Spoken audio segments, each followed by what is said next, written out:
महाराष्ट्र सरकारच्या वतीनं 20 लाख लोकांना घरं देण्यात आलेले आहेत आणि तसा कार्यक्रम जो आहे तो पुण्यामध्ये पार पडलेला आहे। लातूरमध्ये देखील 50,000 नागरिकांना घर देण्याचं उद्दिष्ट जो आहे ते सरकारनं समोर ठेवलं जिल्हा प्रशासनानं आणि लक्षात घेतलं आपण तर पहिल्या टप्प्याचं देखील वितरण जे आहे ते करण्यात आले आहे। आपण त्याच्याकडनं प्रतिक्रिया घेणार आहोत। मला सांगा, तुम्ही कुठून आलात, तुमचं नाव काय आहे आणि तुम्हाला घरकुल मिळालेलं आहे, समाधानी आहात का? समाधान नाही। 5 लाख रुपये भेटावं लागते, जुनं आहे ती घरकुल पाडून काय करावं लागेल आम्ही गरीबांना? 5 लाख रुपये द्यावे लागते तर आमचं घर होत नाही, तर घर होत नाही।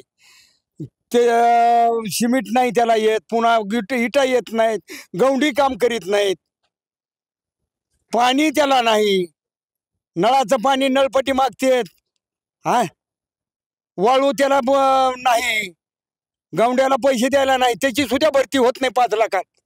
आमचं म्हणणं हे आहे 1,20,000 आणि तेही पहिल्यांदा 15,000, त्यानंतर मग 70,000 आणि मग 30 आणि मग 5 असे टप्पे केले गेले।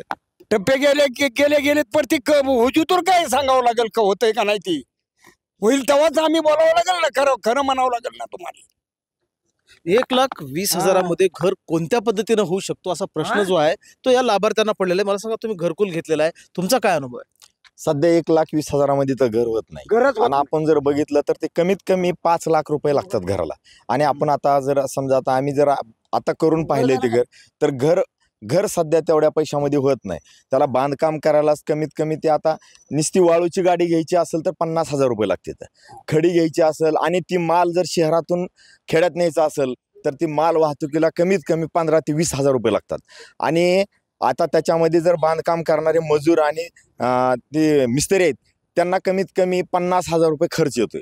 मग अशा यानं तर आमचं घर कधी होत नाही। आणि आता जर आणखीन तुम्ही जर आमच्या घरचे गावात येऊन बघितलं तर अर्धवट सध्या झालेले घरं दिसतील तुम्हाला। आणि त्या लोकांची जी काय झोपडी बी घातलेली होती ती ह्या माध्यमातून सरकारनं मोडली असं आम्ही तुमच्यावर म्हणजे सरकारवर आरोप करतोय सध्या, की सरकारने हे होते ती सुद्धा घरं पाडलेत आणि ती घरं सध्या आम्हाला राहिला सुद्धा नाहीत आणि अर्धवट घरं सध्या आहेत।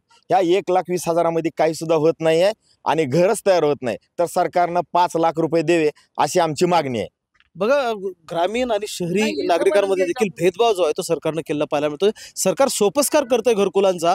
शहरी नागरिकांना 2,70,000 पेक्षा जास्त रक्कम दिली जाते आणि ग्रामीण भागातले जे नागरिक आहेत त्यांना 1,20,000 रुपयाची रक्कम दिली जाते, ती 3 ते 4 टप्प्यामध्ये। अशा स्थितीमध्ये घरकुल तयार होणं किंवा त्या घरकुलाचा जो आनंद आहे त्या नागरिकाला लाभार्थ्याला तो मिळणं कठीण आहे, अशा प्रकारच्या प्रतिक्रिया उमटतात।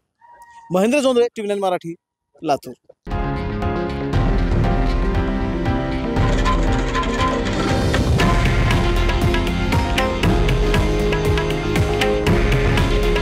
हे आहे देशातील नंबर 1 न्यूज नेटवर्क आणि आपण पाहत आहात TV9 मराठी। काळजी तुमची, हित महाराष्ट्राचं।